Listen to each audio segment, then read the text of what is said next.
Talk to us what community development service used to be in the past while you were growing up and what it is now. What kind of experience did you have? And as we speak now, what is obtainable? Talk to us about your experience. Essentially, community development starts from the home. They say charity begins at home. So it starts from the home. It starts with the father, the mother, and the children. The father must set good examples to the children. There must be unity in the house. There must be communication. There must be discipline. They must pray, whether it's Christians or whether you are Muslims, you know. The parents will show example. And that's where community development starts from. Then it goes to the teachers, the quality of teachers we had in those days. My father, may God bless his soul, Joseph Ayola Olawi, was a former headmaster at Holy Cross Catholic School. He was everything. He was a choir master, he was a sports master, he was a translator in the cathedral.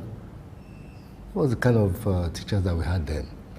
Then you have the polity or the politicians. The rate of corruption and the rate of display of wealth and luxury that is being shown now in a very shameful way wasn't there any time. You know, when I grew up at Kakawa Street with the likes of the Anjus, the Daroshas, the Edus.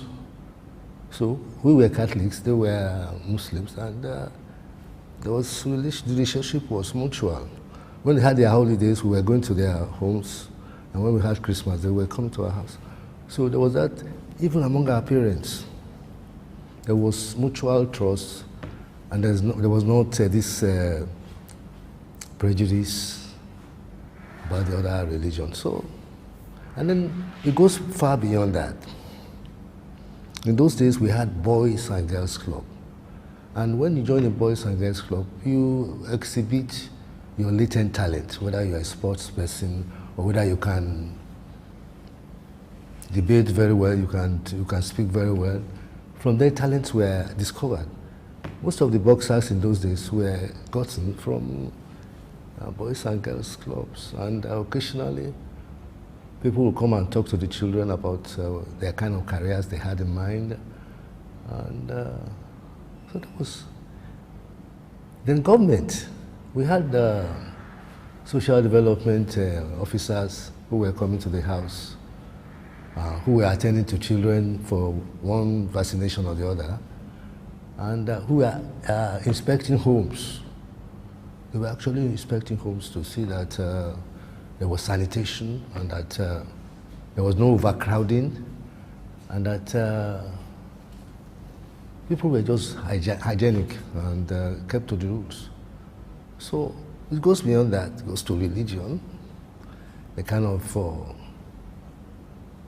incitement that we have now from religious leaders were in there, and the kind of chaos and violence that we had were in there. So community developments should be encouraged, and is the essence of society. Now, let's look at what is obtainable. Now, I'm glad you were able to paint a picture of what it used to be. Now, if you look at what we have now, the concept of community development, what are the missing links? What actually went wrong? Where did we get it wrong as a nation, as a country, as a society, when it comes to that communal spirit, approach to community development and social services? Like you talk about social service workers, which I don't think we hardly see them these days, even if they are in existence, but you hardly see them. So what are the missing links? What actually went wrong over the years? Okay, let's start from the parents. Right now, parents don't have time to superintend their children and to show good examples. Because if a parent leaves the house by 4 a.m. and is coming back by 11 p.m., there's barely time to take care of the children. There's too much emphasis on prosperity and wealth. The young ones are being encouraged to cut corners. In the schools too, the teachers are not paying attention. They are complaining about the remuneration, they are complaining about condition of service and that kind of thing. The teachers are not committed. The authorities too. For instance, I understand that they don't teach history in the curriculum of secondary schools. This is reintroduced. Oh, really? Yes. Okay, I thought that was an aberration. Because Nigerians, our young ones, need to know about our history. We cannot wish it away. In my own time, we did West African history in my own time. That was in the 60s. But I think now we should be talking about Nigerian history. We should be looking at Nigeria. And the National Orientation Agency is, as far as I'm concerned, very idle and unprofessional. These are issues that they were promoted, issues of unity, issues of good leadership, issues of tolerance. That is why I support the National Youth Service Scheme as a very viable tool for unity, and those other institutions too that encourage national unity, intolerance. That isn't there anymore. And the people don't trust the politicians anymore. And so we have a system that's it's faulty. It's faulty. The social system is faulty. Moral values have been discarded, and I don't know. The religious leaders too have their own share of the blame, and the kind of oratory you hear from religious leaders, and you wonder what will happen. So I think we need to develop institutions. The church and the mosque have to assist in pushing moral values to the front burners, and we must reintroduce the Boys and Girls Club. That will be a platform for children to come around and get themselves busy, unlike what we have on the Lagos Island now. It's a shame. You can hardly walk 200 meters and you have a group of about 20, 25 boys just sitting down there, just staring at you, doing nothing. It's shameful, very shameful. All right. Let's look at the communal spirit, which used to be very strong, and now you have a situation whereby there's this perception that government should do everything, government should provide these resources. There's a sense of community development for people to come together, share assets towards the progress of the society of their community. How do you think the spirit of inclusion and the spirit of oneness can be strengthened in this age where an average person in the society believes that government should take some of these responsibilities? I think that has to do with our social groups. In other words, the different indigenous groups should come together. There's this idea that I know that the Igbos, they have associations, they have unions. The Hausas too, they have unions, they have something, and they have groups that they get together. These groups can come together and synergize their resources and preach this issue of tolerance. It's a question of tolerance. You saw what happens during the elections, where a certain group of people were allegedly rebuffed from taking part in the elections. That wasn't a spirit of tolerance, and we should not allow it to happen. In our own days, that was the core of social development. That was the core. Everybody coming together and sharing ideas, and sometimes coming to the aids of children in the community who have excelled. I know that in those days, the Darushas were sponsoring people abroad for education. So many other families, the Akereles. So that spirit, I think, is not there anymore. And you hardly know each other anymore. If I get to Kakawa Street now, I don't know, maybe 3 or 4 people will identify me and know me and acknowledge me, but it's totally changed. And it's not good, because if you don't know the man next door, that is the beginning of insecurity. Talking about the issue of community engagement and participation, you used to have, or is still in existence in some communities, this idea of town hall meetings where you have political leaders or community leaders coming together to pass across information, to interact with the people. How much of impact do you think that will make on the issue of promoting communal spirit and, developing communities in Nigeria? I don't belong to that school that believes in this town hall. It has been hijacked by politicians. And it's annoying when you attend some of them and it's scripted. It's a known script. And you know that everything has been organized, everything has been orchestrated. You hardly get anything out of it. It has been hijacked by politicians. And the true essence of coming together to get information, get enlightenment, isn't there anymore. On the other hand, you have the CDA, Community Development Association. Those ones are doing better because I think on the island now, every Thursday, traders are supposed to clean the environment and they don't open until 10 o'clock. That's a right step in the right direction. But they can often go further. They can go further by checking the demeanor of students around this Lagos Island, especially when they close from school.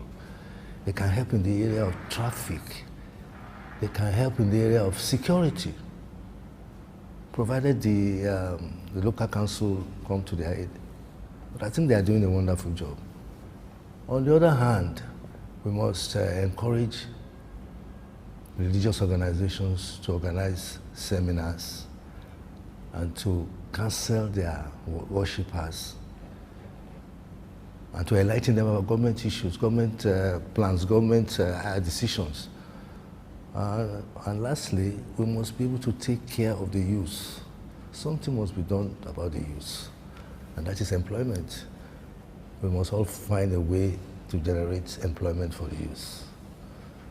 And this is a clearing call to the private sector to assist government, private individuals to assist government, get more youths employed, get them activated, get them active and useful to the society. I know that in the area of sports, these football academies all over the place now have taken care of some of these youths.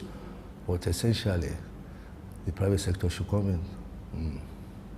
Let's look at the issue of social services in Nigeria. Like you made mention of social service workers those days. While I was growing up, I used to hear the word like wole wole, yes, to inspect the environment and all that.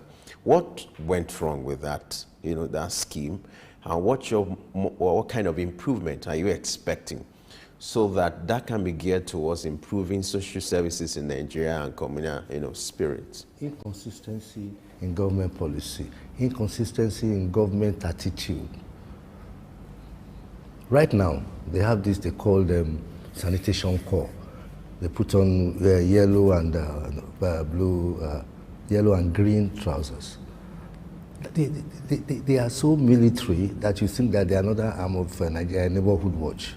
They are so military the way they react to the people. Unlike in those days, when this will even come around, they are approachable, they are very amiable, they talk to the people, and they get along with them, they don't arrest them, they cancel them. But these ones are so aggressive and so militant that it doesn't work that way. It doesn't work that way. And the government has to put a human face on what they are doing so that people can accept whatever motives they have in mind, instead of politicizing everything. And issue of palliatives. I am a victim of the corruption that goes on with it. You can't believe it. During COVID-19, about 3 different groups of council workers came to my house, took my name, took my address, took my details. And up till this morning, I have not had anything from them. So it's as bad as that. We don't have to wash our dirty linens on the streets, but the truth has to be told. The local government tier of government has abandoned its duties as the closest tier of government to the people. and I'm not taking care of welfare services. I don't want to talk about roads, but I'm even talking about welfare. Talking about the elderly, talking about children, the orphans, talking about health, providing health facilities all over the place. But it's not happening now. The whole system is disjointed.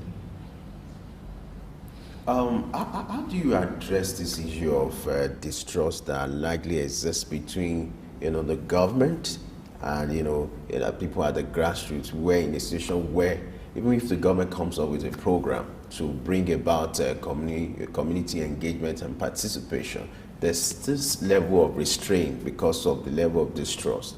How can this be, how can this be tackled in a way that it will bring healthy, coexistence in the society, and then the relationship between government and its people will be improved in that regard? Like you said, Femi, there's distrust. When I was young, on Kakawa Street there, we could see our politicians, we could relate to them, our parents could relate to them, and they could relate to us in a way. But right now, the politicians are living very far away from the people.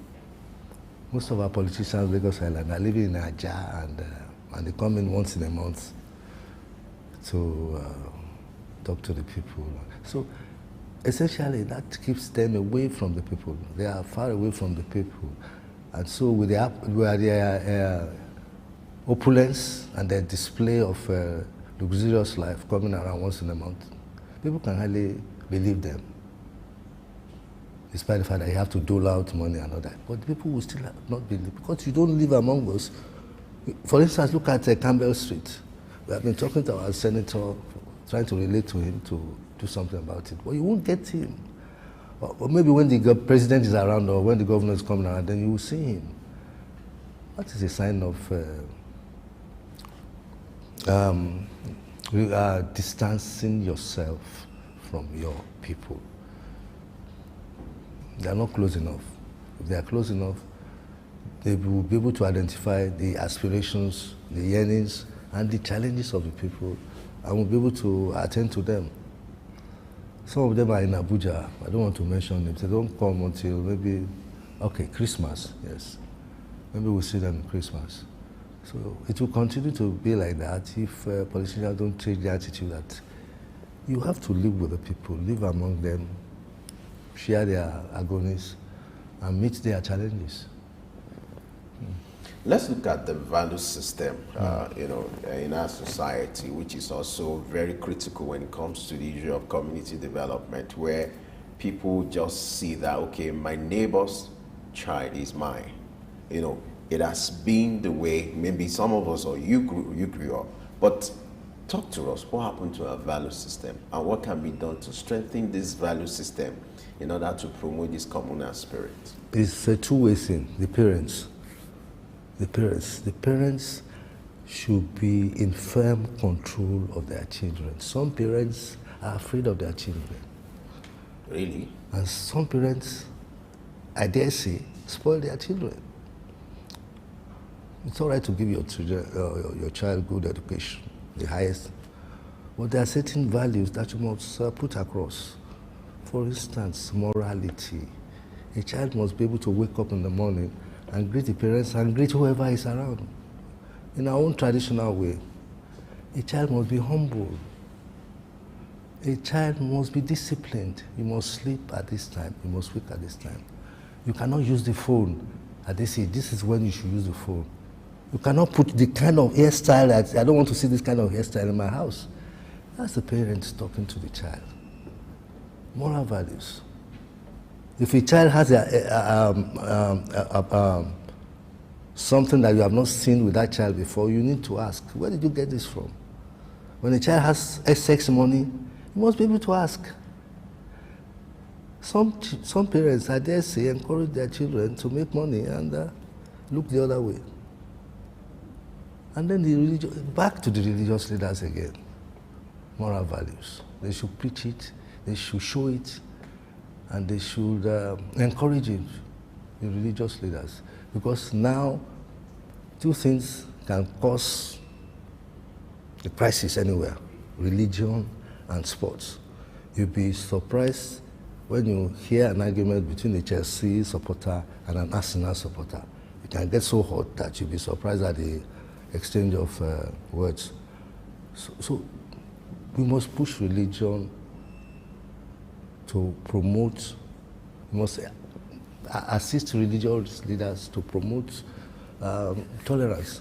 The Lagos State government has an inter-religious something group, which is excellent. You know, where religious leaders, they come together, discuss, and then again, the youth. There must be social development department. When my father retired as a headmaster of Holy Cross Catholic School, he was employed as a higher social development officer somewhere. That was in Ibadan. That was in Ibadan. So he used this experience as a teacher to do this kind of work. And our teachers will be encouraged to go the extra mile. Apart from teaching the children, they must be able to guide them and then push for this issue of moral values. We used to have, or we still have, this kind of synergy between parents and teachers when it comes to, you know, instilling value in students, in children.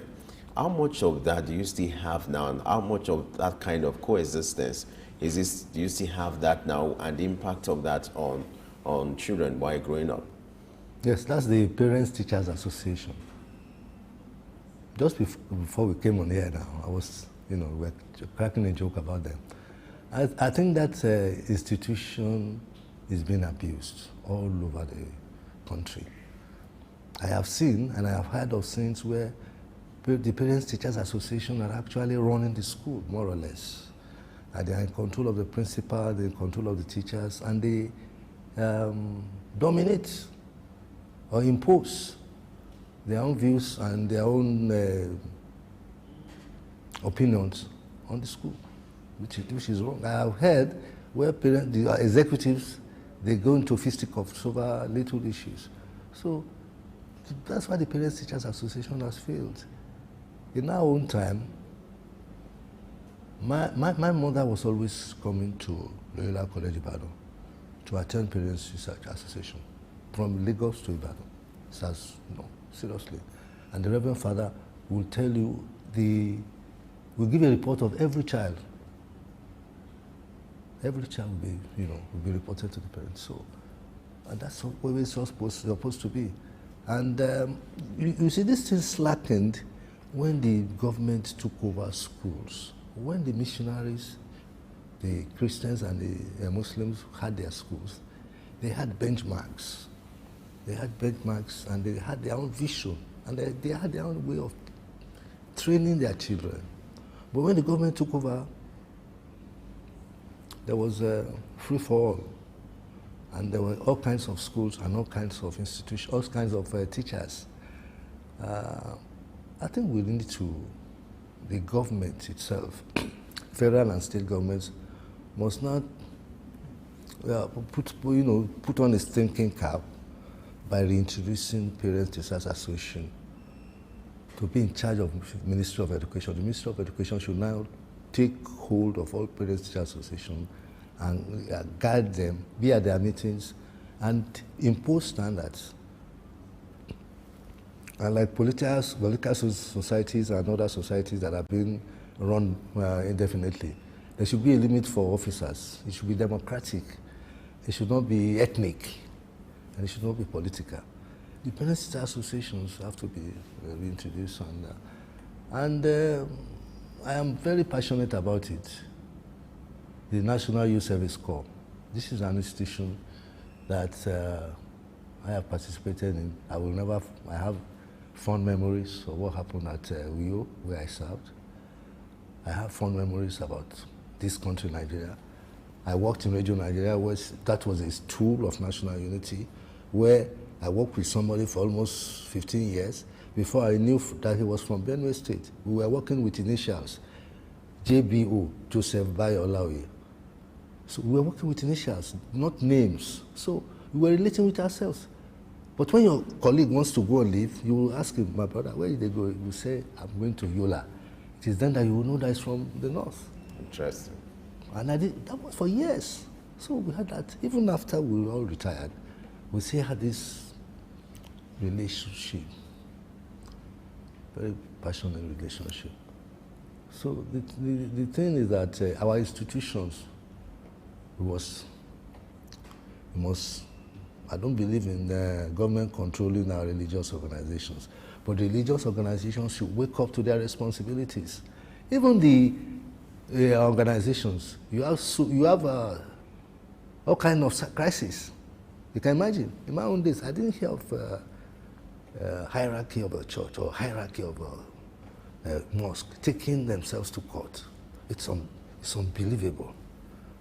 And religion has gone as bad as that. All right.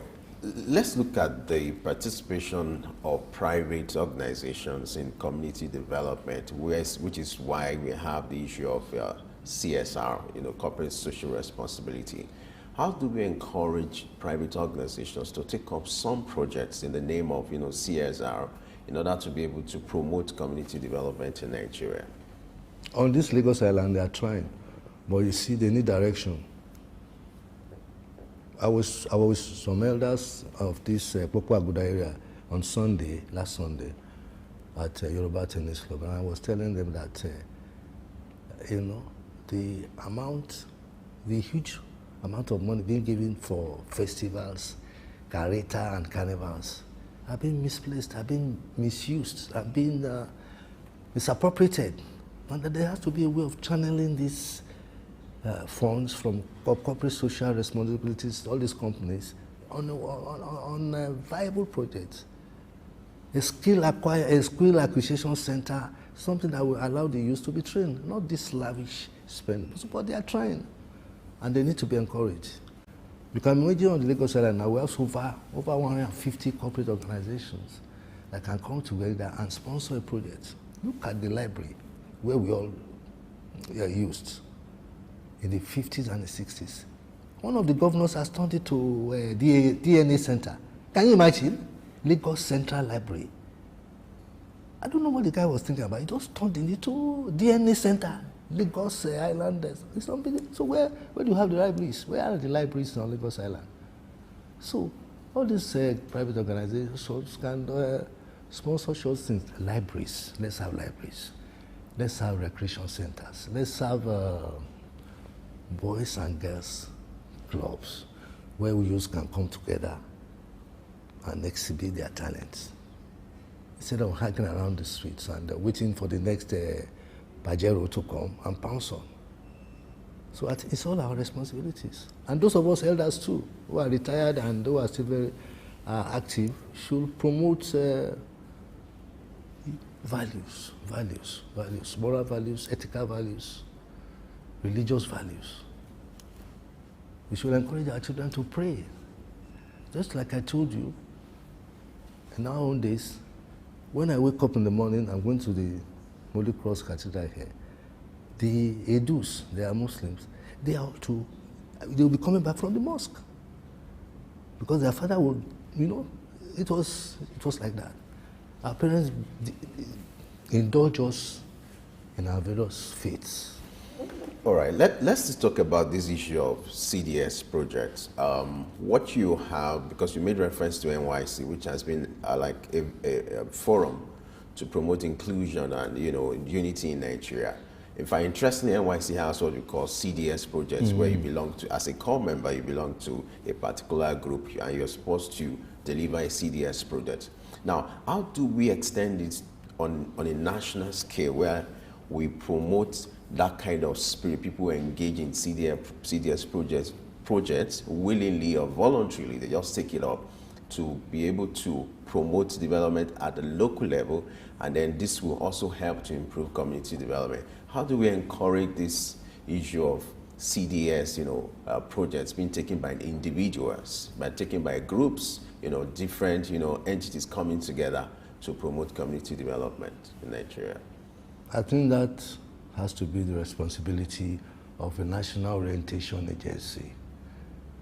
As far as I'm concerned, I think it is moribund, it is inefficient, it's not responding to the needs of the Nigerian society, orientation. The National Orientation Agency can, from Abuja, organize a program to promote community development as a project and involve the states. So it runs around the whole country, whereby ministries of education, or whatever ministry, the Ministry of Education, we have a department for social development. There will be social development officers made up of nurses. I even know that you have community nurses. There are community nurses, trained community nurses. They should be the backbone of these CDAs that we have all over the place. The elderly have been neglected, except those that are strong like us. There are homeless children all over the place. There are orphans, there are widows that are all over the place, and the politicians are not doing anything except once in a while they give them 5,000 and that kind of thing. There are no institutions to take care of these groups of people, children, the elderly, orphans. Even the physically. Even the physically, and there are no skill acquisition centers where children can. I'll tell you a story. I think my wife told me this story, that now the best mechanics are from Benin Republic, Togo, Ivory Coast. There are no efficient mechanics on Lagos Island anymore. If they are very scarce. So where are the training institutions? Where are the training groups? Where are the apprentices? Nobody wants to do. Everybody wants to work for National on the marina and earn 3,000, 5,000 a day. So nobody is encouraging you to acquire skills, carpentry, tailoring, all these things, except a few vulcanizers. The best mechanics, the best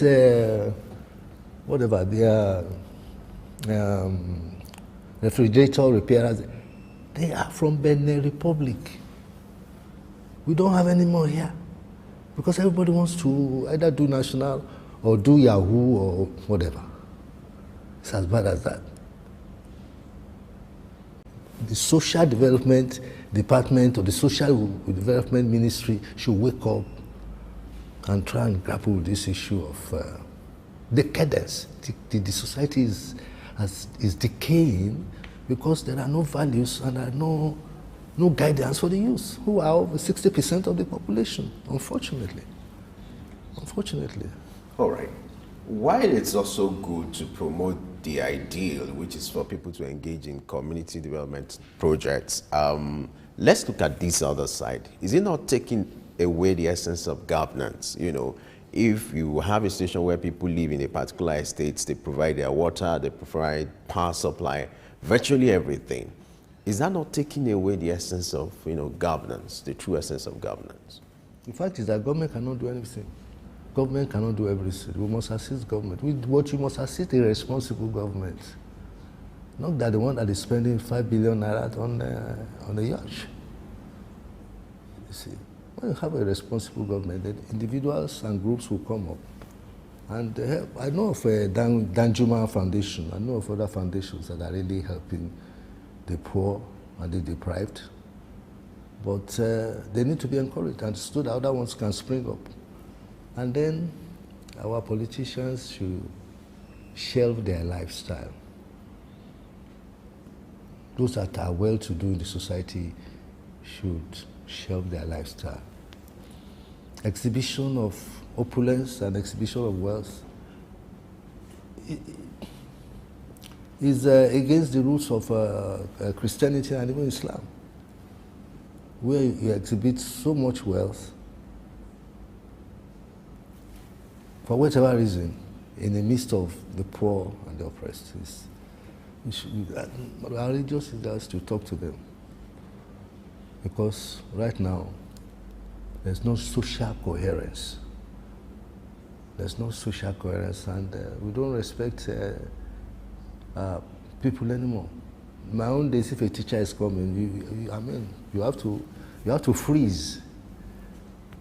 If a religious leader is coming, you have to, stand still and greet him, and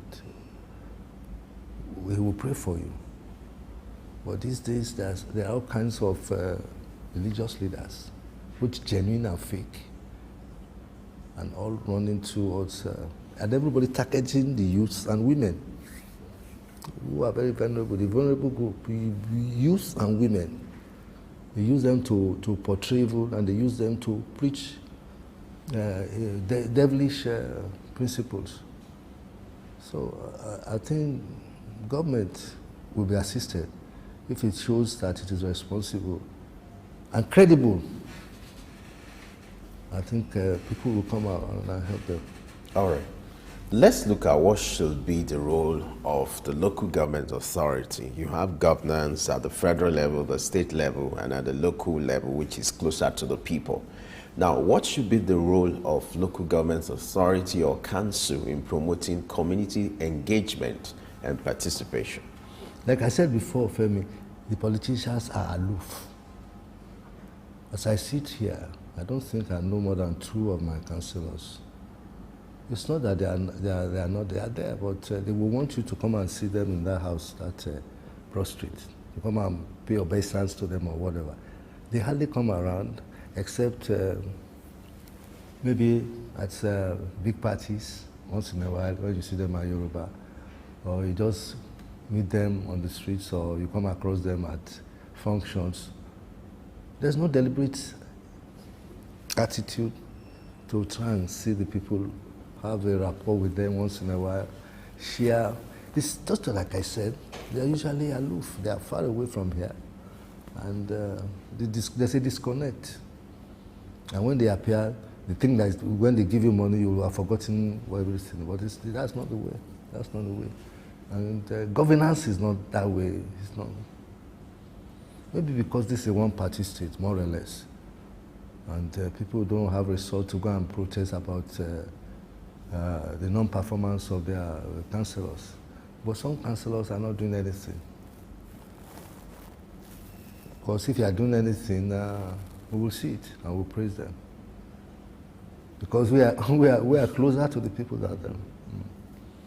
All right, as we wrap up, what kind of policy or intervention are you expecting from the government, whether at the state level or the local level, to improve community engagement and participation so that we can have a vibrant community development and social services in Nigeria? First of all, this concept of Boys and Girls Club, I want government to encourage it. How will that work? How is it going to work? In other words, yes, Ministry of Youth Affairs. The Ministry of Youth Affairs, the Ministry of Youth Affairs in every state should be able to put on a platform for the formation of Boys and Girls Club. If that is done nationwide, then government should also communicate with religious, have a platform to communicate with religious leaders. Then number 3, government should fund National Orientation Agency to do proper consolidation of their programs to get across to the youth throughout the country and Abuja. And then our religious leaders there's a way to caution them. I don't believe in all this punitive. There's a way to caution them about their utterances and their style of worship. And then we must, as always, women groups should try and talk to the parents too, talk to families, talk to children. And our societies are at the various religious levels to also help. Because, like I said, charity begins at home. To have proper community development, social development, we must start from our children.